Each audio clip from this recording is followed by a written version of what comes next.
Greetings and welcome to Order of the Golden Dawn Malta Discussions. Today is October 26th, 2024, and I'm seated here in Malta in my study at home with Pat Zalewski. My name is Martin Thibeault, and this is going to be part of a series of discussions on various Golden Dawn topics. This particular discussion is called the Farira method. I don't have specific questions lined up. I've written a few bullet points, but really I want to have like a free flow discussion with you, see where it goes, pick your brains about how things went, how things were from what you've experienced with these adepti that you met from Farira. But let's position this a little bit. So this one's called the Farira method, as opposed to what method? The Golden Dawn community today, a lot of what people conceptualize the order to be is based on documents, based on papers, right? When it comes to the structure, to the manner of delivery of the teachings, how to do the initiations, the work itself.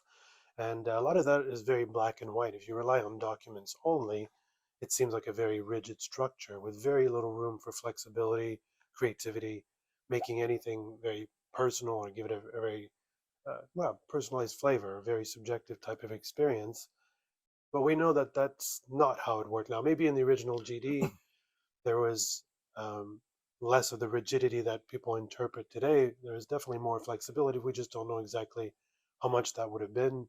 Same thing for the AO, where we are quite, I guess, lucky is that to get a direct experience from Farira. Obviously, that temple that went for 66 years from 1912 to 1978, the longest standing temple in all the factions of the GD, the largest temple. And so that we saw a lot of evolution take place through that temple. And so that's where I want to pick your brain is get into, based on the people that you've met from Farira, based on all the training that you received from there, tell us a little bit about this first of all, the structure of Farira. How was it like? How was the hierarchy built up? The way about going the transmission of teachings. How was that structured? Well, it can be quite complicated. If you look at the Whare method of teaching overall, it's pretty hard to put your finger on it. I don't think anyone could, and no historian, and even people who lived in Whare at different periods couldn't give you an overall picture. It's that complex and that leveled. But let's start back to the beginning. When Falcon took the temple over, he was taken over by a group of strong Christians, and they had a small group. And as far as I'm aware, the temple up to Falcon's death in 26, it was 26, he would then run it pretty much along the lines of the GD with your praemonstratus, councilarius, etc., along those particular lines. And they did a point of differentiation also because Falcon had temple chiefs and he had order chiefs, which was himself, Mrs. Falcon, and Miss Falcon. They were order chiefs. Now, as far as I can make out, the difference between an order chief and a temple chief was that the temple chief generally looked after the outer order, and the inner order was looked after by the order chiefs. I spoke to some people up there, Percy Wilkinson, for example, and Barbara Nan, a few of the others like that. And what happened was all their 5-6 work was directed by the order chiefs, not by the temple chiefs. So there was a point of differentiation. Now that may have differed from time to time over the years, but all of these people that I spoke about just at one time worked under Frank Sol, and one time they didn't. They told me that consecration, the elemental weapons, tarot cards, and things along those particular lines, you went to Mrs. Falcon. So it's pretty obvious that in the inner order, you didn't go to the order chiefs, the temple chiefs. So you've got that point of differentiation there. Now, to explain how this whole thing worked, I've mentioned that the pre-post Falcon, before his death, he got himself into a situation where he ran it pretty much along GD lines, as we know. But after his death, things changed. And when they change, you have to understand the situation. Now, New Zealand is roughly the size of the British Isles, even looks like it turned in a mirror image. And what happened is that the temple chiefs relied on people called wardens. Now, a warden would take over an area of teaching. Now, as the temple expanded, which it did, it continually expanded up to its strongest point around about the mid-50s, I think. That was my best guess at that. And what happened was that they couldn't be with somebody all the time. Once a month, they would go back for instructions from the temple chiefs. But the wardens were the one that did the day-to-day work. They were the ones that explained to people, and they were the ones that wrote their own individual papers as wardens and gave to people to study. You must understand that people say, well, why didn't they give them just a curriculum? Well, a lot of people never got the curriculum. The wardens, even some of the temple chiefs decided, no, they wanted to put their own stamp on it, and they put a little bit of a sidewards stamp on it. They still kept to the order mainly, but they put their own interpretation on things. And what happened was that you had a whole lot of different value systems created with this warden business. It was very necessary because you couldn't get to the temple once a month with New Zealand roads at that time in the 20s and 30s were really, really bad. So the wardens would then be living in a similar area to the people, and they would be the ones who would take over their teaching. The wardens were the one that did all the dirty work, and essentially, if you want to put it in that way, and then they want to go to the temple chief would then say, okay, yeah, that sounds good. Now I want you to do this. They would talk to the warden, and away they went. So there was a very, very difficult thing to explain all these different wardens. Now the wardens, there was about 5 of them at Whare's peak, and there were some of these were in all parts of New Zealand. I think they had some in Auckland, which was quite a while away from Hastings, where the temple was situated, or Havelock North was situated between Napier and Hastings. You find yourself in a situation then with people having different ideas on how to do things, different ideas and structures. But all these wardens generally were all Edgewater members, and they did work to a certain extent with the temple chiefs. But the temple chiefs really only relied a hell of a lot on the wardens to give them an idea of who was doing what. So I'm just going to cut in at different parts, or else we'll go all over the place. I just wanted, so to wrap up the structure itself, it's not really different than what the original structure of the GD was designed to be, because at second order level, there's the greatly honored chiefs, right, which was always meant to be a kind of order wide, at least operating from the second order level, GH chiefs. And at every temple had temple chiefs, obviously imperator, praemonstrator, cancellarius. So whether it's the Horus temple or the Hathor temple, it doesn't matter. You would have had those 3 positions running locally the outer order at temple level, but there are still GH chiefs above. So the original order was actually designed this way to begin with. Where it gets interesting with Whare is that eventually Whare is kind of one temple, one order in itself, right? So it has both the entirety of the order resumed in a temple, but a temple that is so scattered in a very, very large region that you end up with a similar dynamic as if you had one order with multiple temples. But the warden thing is interesting because even in the original structure, let's say you have GH chiefs, and then you have temple chiefs, and those temple chiefs could have had sub chiefs, like a sub imperator, sub praemonstrator. That's exactly it. You had to go for practical necessity. If you're living a couple of 100 miles away from the temple, there's no way you're going to get there once a month. So that's where the wardens would come in handy, and they'd update the temple chiefs on what was going on. And people did have their own viewpoints on how the order should be run, and there was a vast difference. When you think of it, you've got 66 years. You've got wardens running things just simply in one area. You might have, over a 66-year period, you might have something like about 8 or 9 wardens, maybe even more, in one area, and they would all teach slightly differently. A lot of people, as I said, never ever saw the basic outer order papers that we see today overall. But they were taught knowledge lectures. Inner knowledge lectures, yeah. But generally speaking, the what did they get tested on? Well, this is the big thing. A lot of the testing didn't really happen. It was just put to one side.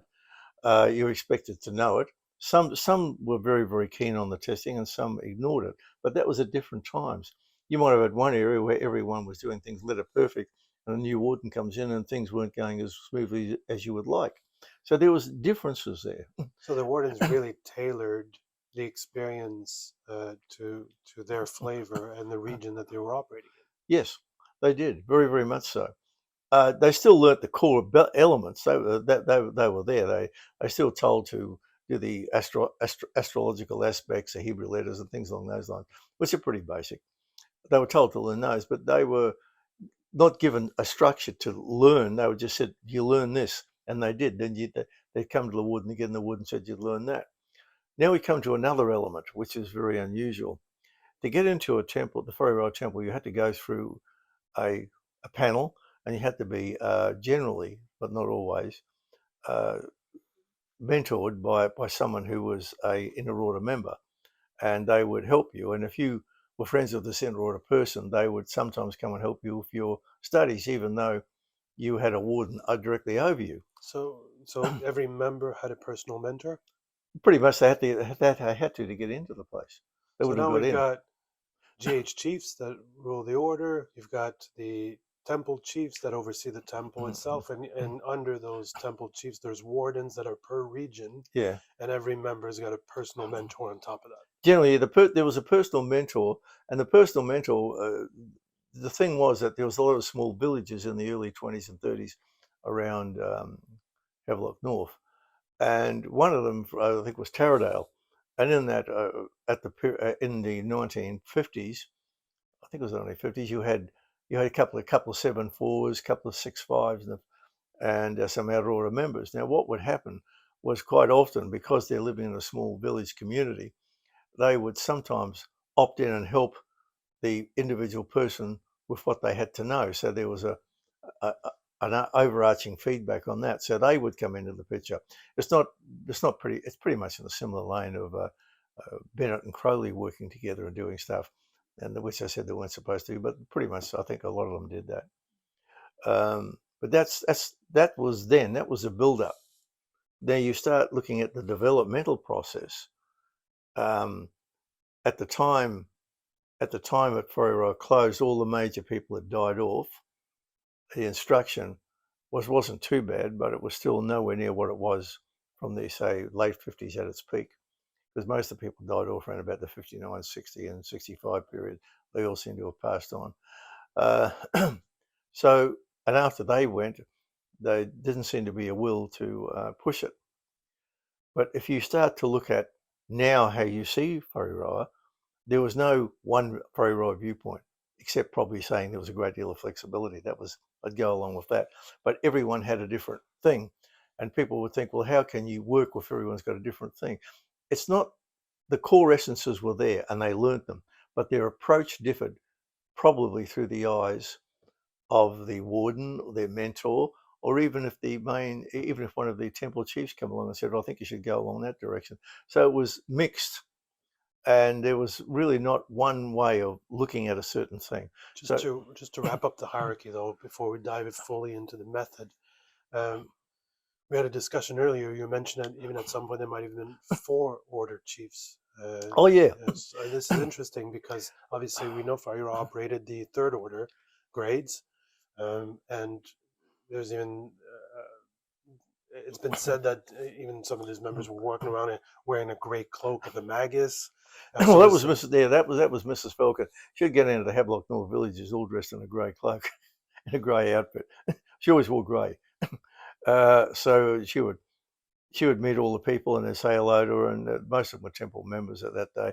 So they were all over the place, isn't it? Were there 4 of them because maybe her as main with 3 essentially subordinates or 3? Well, this was order chiefs? after the doctor died. They got I think he was a village vicar by the name of Niblock.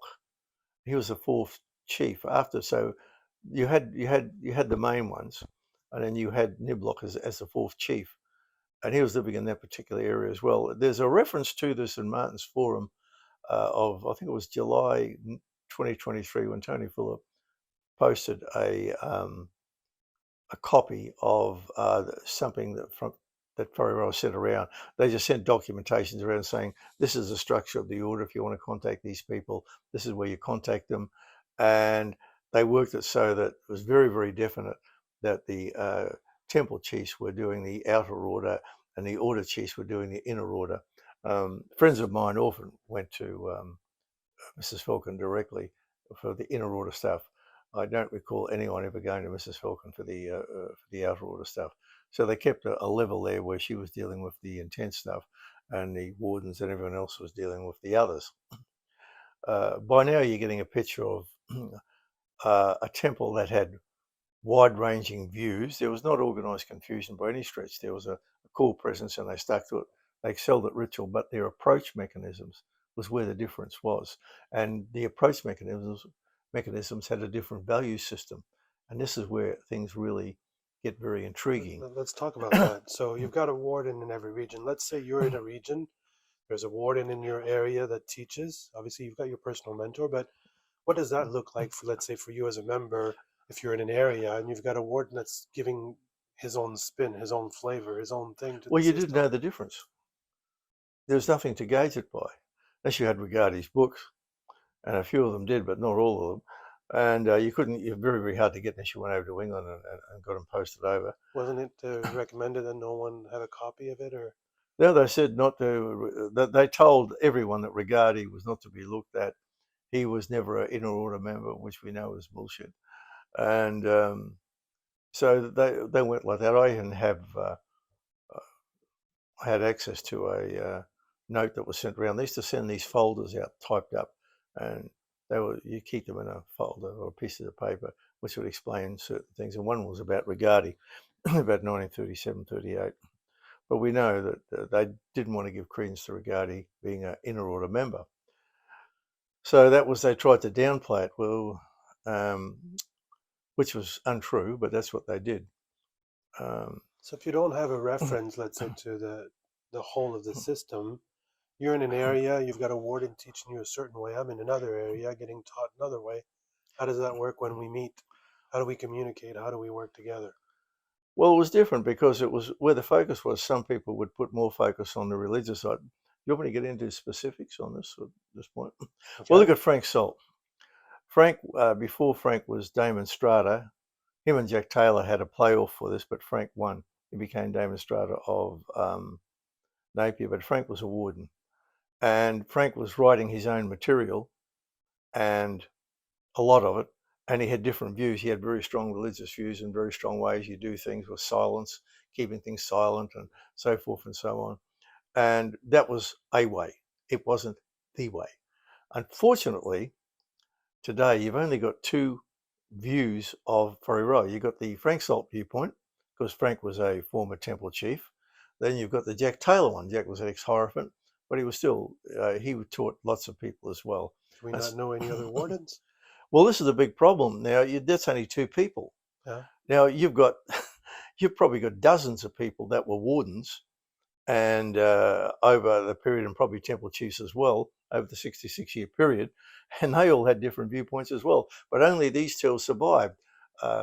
The Jack Taylor's way of looking at it survived through what I teach Martin, and the other way, Frank Salt, is what Tony passes on to Casmillis and the group that they teach.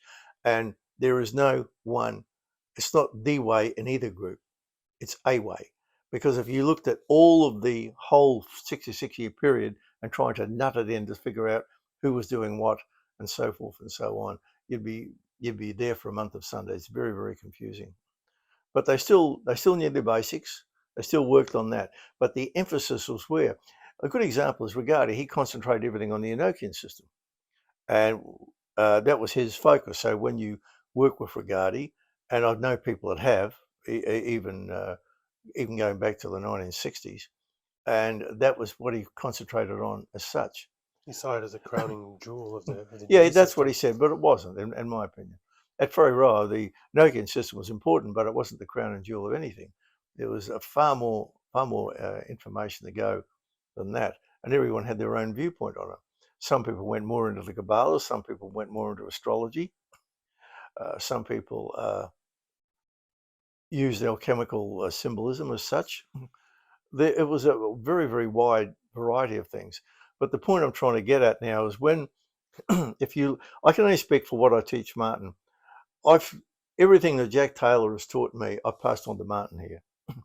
Everything, every conversation I can think of, and I've also uh, passed on all the different uh, of other people that I've met at Ferrero who were doing things as well, including Frank Salt. including Frank, because I like Frank. I was in contact with Frank for years, and we were writing back and forth, and I would talk to him on the phone quite often, probably about once a month, and get a letter about once a month, and this went on for a few years. I've met Frank in person as well, so I knew Frank fairly well, and he was a hell of a nice guy to me. Him and Jack didn't see each other eye to eye, but to me he was good. But Frank was always telling me in his letters, burn your books, you don't need books, you don't need that, even though Frank wrote a whole lot of stuff. Burn your books. And the idea was you'd probably get a thing like a raindrop theory that they use, where you look at one small thing and from that you're able to extrapolate. Well, that's holographic theory by another name, if you want to do that. Everything is connected to everything else. Well, it is, but you've still got to have a structure in it to differentiate those points. Now, recently, people have been trying to push the main theory of what Ferrero was and the teaching methods. The Ferrero method. Yeah, Ferrero method.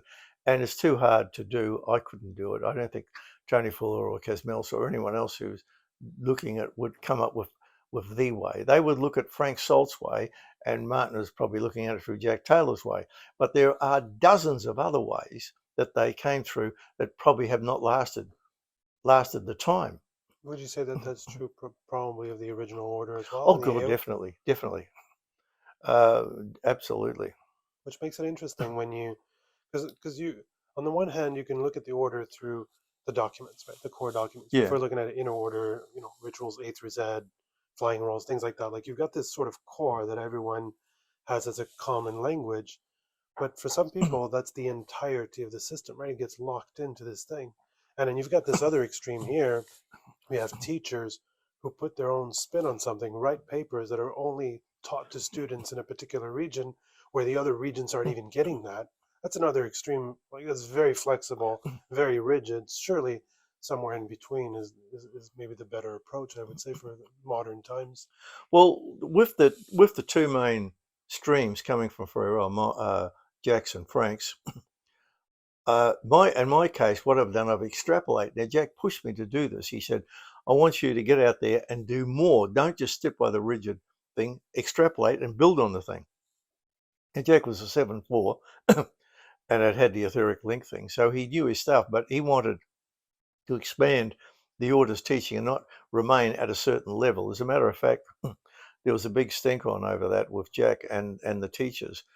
Jack decided he wanted to push this more to get more development into the order because, in his opinion, a lot of it just simply been stagnated. Now, one viewpoint, and some of that is Frank's, where things just don't move or change.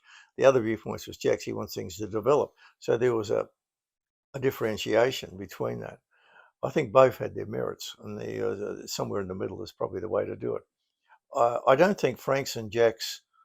I was being a student of Jack. I don't think that his teaching was the way, but it's the most flexible way. It's a hell of a lot more flexible than Frank. But Frank was very, very deep. He got into things as well. So you really can't put a handle on this. But getting back to what I was saying before, the stuff that I do, I've added more to it. For example, we've increased the grades from 7-4 all the way through, and we've also put the subgrades in, which I had a chat with Jack about, and he said put them in. He hadn't heard too much about the subgrades, and I was talking to him about it, and I explained to him that some of the different methodologies that we're using, and he said, look, that's what's needed. He said, in his opinion, when people got to the 5-6, they would jump about. They would never had a structure there. They would go and say, I want to do something on the 4-7, or that looked good in the 2-9, or a little bit more information on the 3-8. Where they were all over the place. They were very good at what they did, but they focused on that. We had people, for example, concentrating on magic squares. You had people concentrating on the Kabbalah. You had people concentrating on the voice and magic. and also colour and magic, which Jack was a master of in his own way. Then you had other methods as well, and then there was prayer and magic. So there was a whole bunch of individualised things coming through, and in my way, I opened the whole thing up. I said, okay, we go and do the different levels of the 5-6, and what that meant was when you get to ZAM, the old way to was to look at the ZAM, and then that would concentrate on the North and so forth and so on. So you analyze every single outer order ritual. In Martin's case, he's gone one more. He's put the NOM in, which was spaces, breaks things down a little bit better. Did Frank do this? No, he did not. That wasn't in Frank's wheelhouse. He was concentrating on other areas. It wasn't right or wasn't wrong. It was just his focus on what he wanted. But my initial focus was getting a structure organised for the 5-6 along the same lines as Mathers did. And from Mathers's THM papers, you know what he did. He analysed the ritual commentaries. He analysed the varying other aspects of the diagrams and so forth and so on. And that's what you did for each particular level. So when you got to the Adeptus Adeptus Minor level, you're in a situation where you covered all the outer order stuff. And when you went further on, you then to the next level after 5-6, then you got into the study of the portal at 6-5 and the 5-6 at the 7-4 level. That was my take on it, and I kept going in that area. And that was a structure that I envisaged that Mathers had maintained. And he had additional papers thrown in on top of that. I don't know if this goes off topic, because obviously the Fourier method was the main thing, but I'll bring it up anyways. Why do you think the SM basically took anything that was written by Mathers, and instead of filling up these subgrades, they in fact cancel them and just push the material up to 6.5, whatever THM or whatever, and even into up to 8.3. I mean, the dual potencies papers was all the way up in 8.3. Why do you think they spread the material like this? Because I think this is it's a phenomenon that's happening in the order today.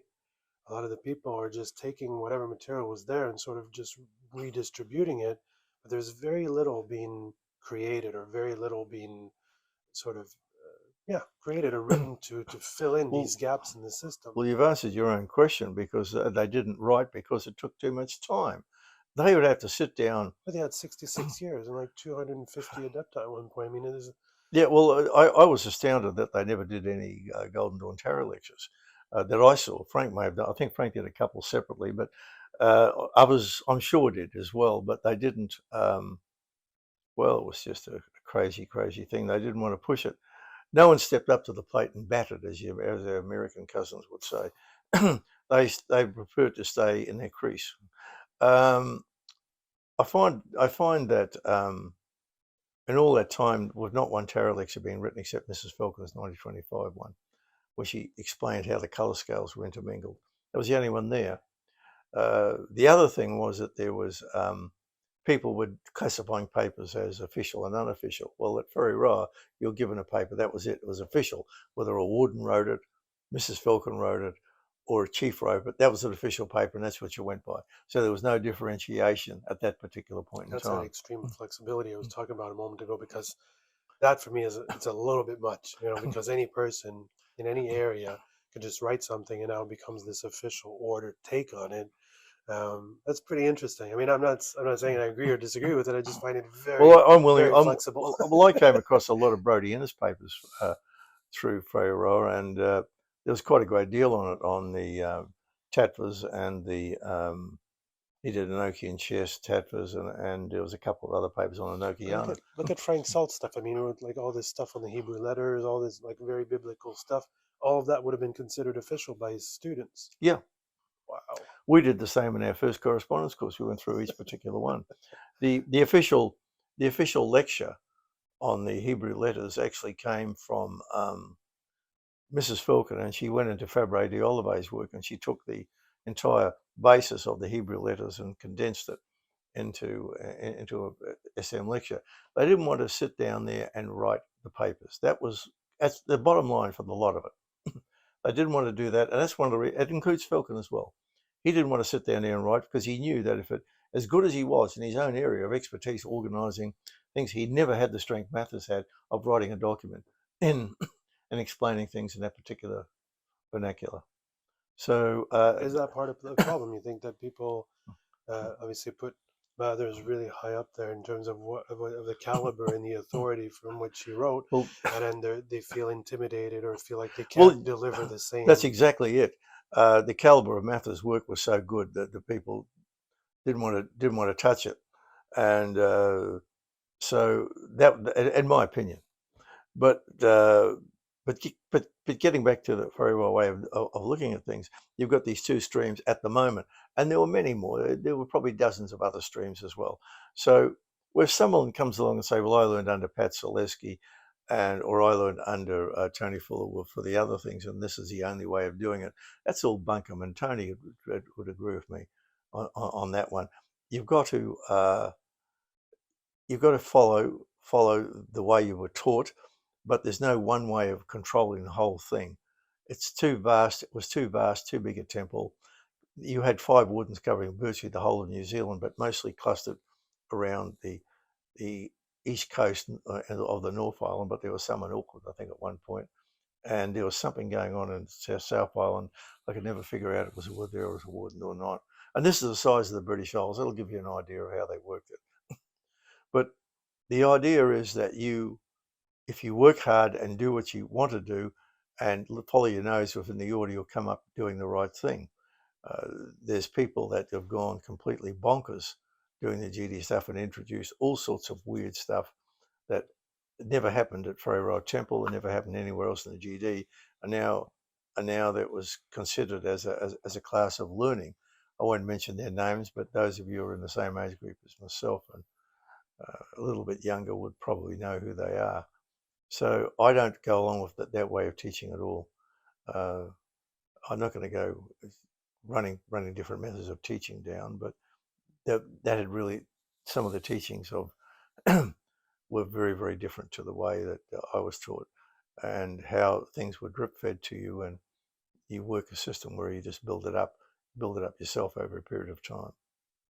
I think one of the biggest downsides maybe of the GD today is such a heavy reliance on documents and so little drawing on experiences like this, the kind of flexibility, the kind of way that the system could evolve and transform through different individuals and in fact entire regions. And then a lot probably came from all these very unique experiences, and then when they'd meet again, that would give rise to more creativity, more. Well, I'll give you one funny instance.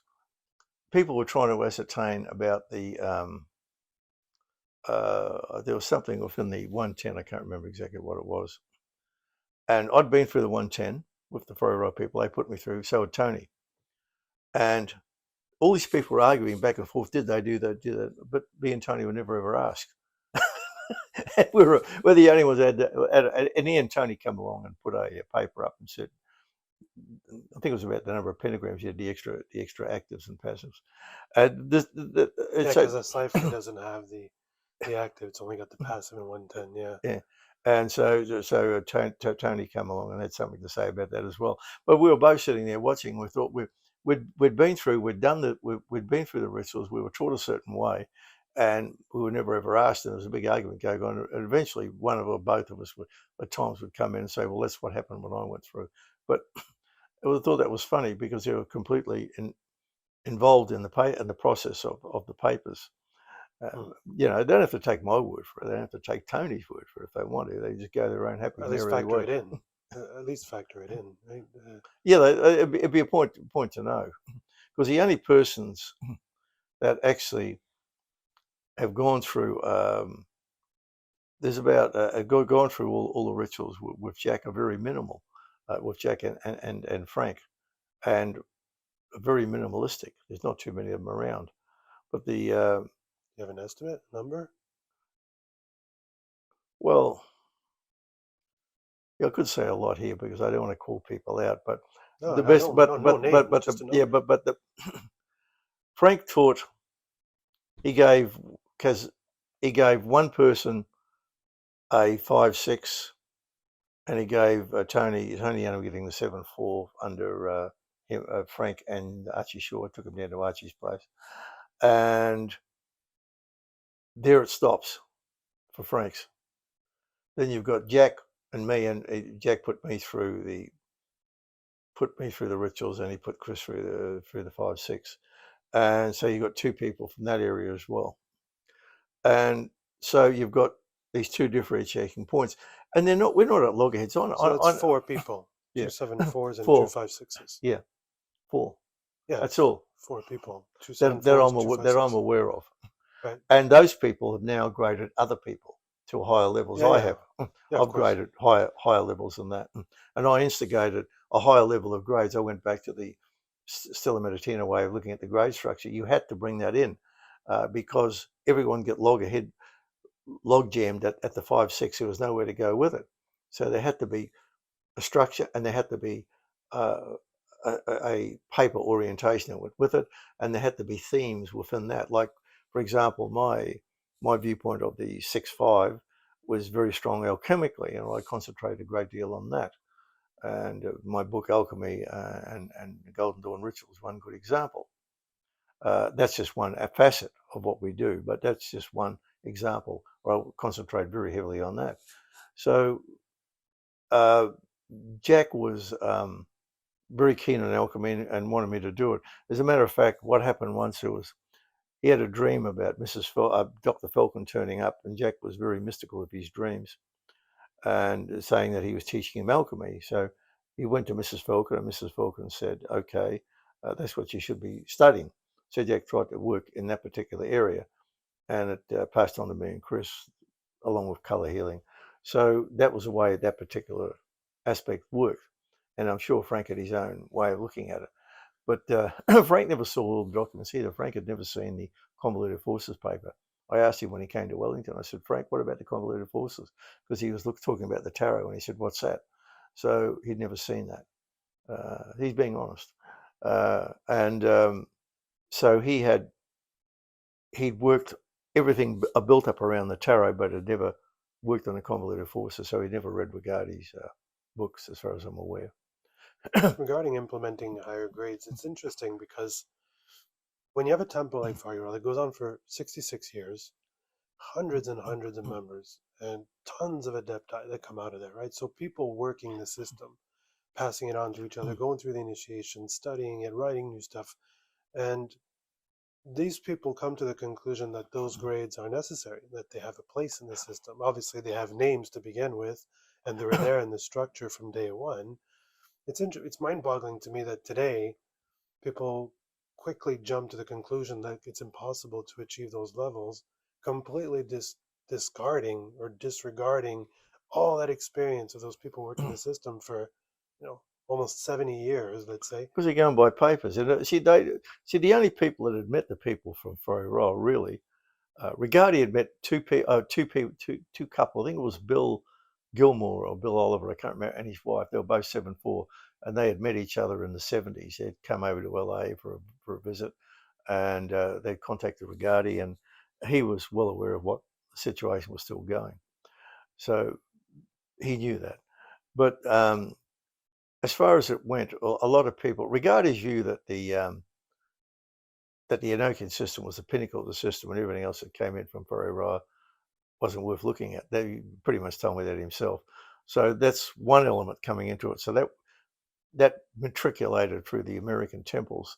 But that's coming from the point of view of someone who was in ZAM. Yeah. Who barely ever attended a temple, who never actually. Yeah, well, no, it's strange. That one was sort of strange.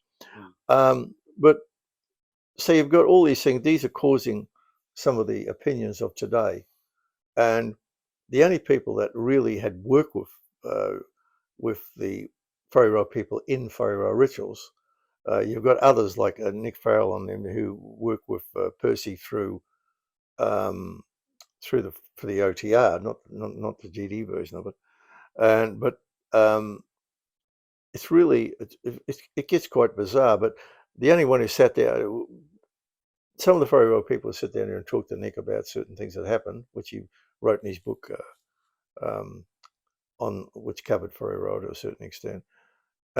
But that was their opinion on the historical aspects of it. When you get into ritual dynamics, a totally different thing. They usually keep their mouth shut and wouldn't talk to anyone. The only reason I got in was because Jack had a dream that I was coming up to see him, and I was to be taught. And so we got together people in his house, a whole bunch of people we never knew. We thought we'd just go to see Jack, and we walked into a room full of people, and he said, "Tell them what they want to know." And it's interesting when you start to get into that, because each person is giving you these teachings and these things that some of them are not even aware, the other ones are not aware at all of what.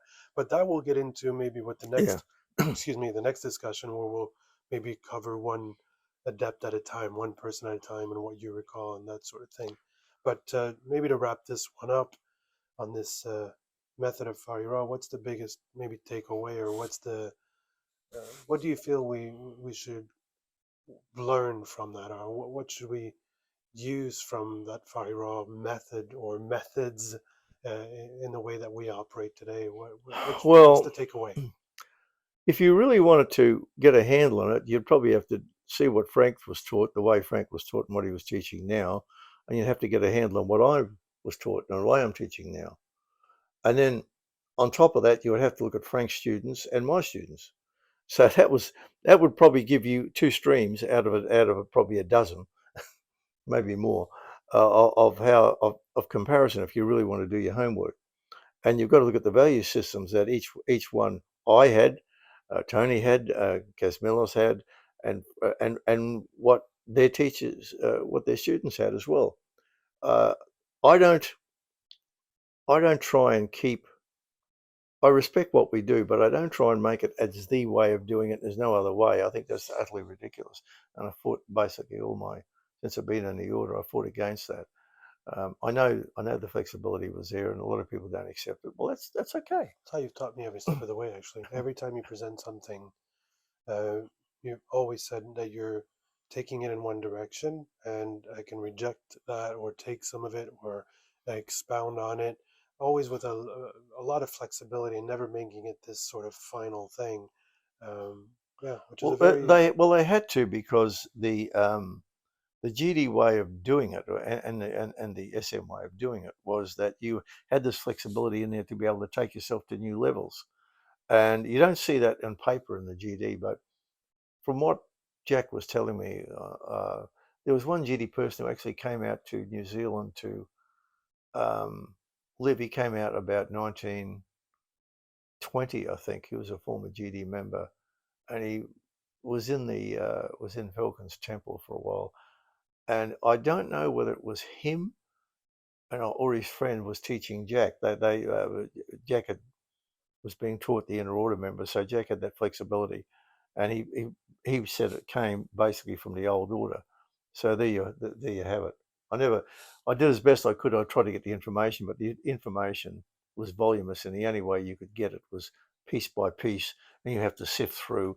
You had to talk to people to get it, but they all had their different focuses. Percy Wilkinson, Luke, for example, went on to do the astrology. That was his main focus in the GD, along with music and harmonics. So he had a look at some of the THM papers that I'd gotten and passed it on to Tony from Tony, and he had a look at that, and he said, "Oh, this is great stuff." And he said he had a look at Bennett's stuff, and some of Alan Bennett's stuff was at Ferrero too. I think on the Bray Sheath, that was incredibly good.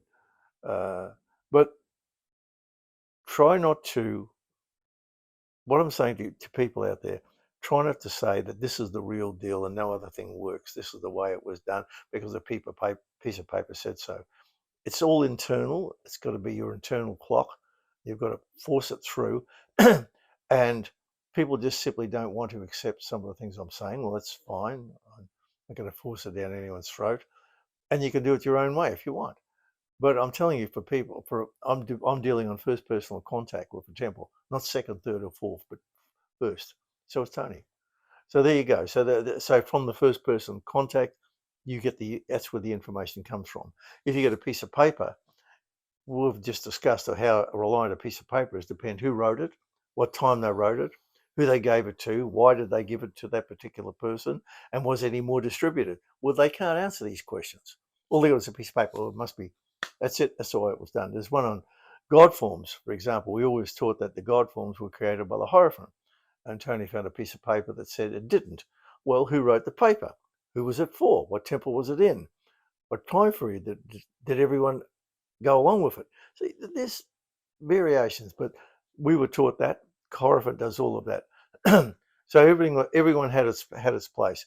Not just someone comes along and changes things. Oh, I'm going to change it, or a person who's a Hierophant, for example, may decide that he wants everyone to create their own God forms.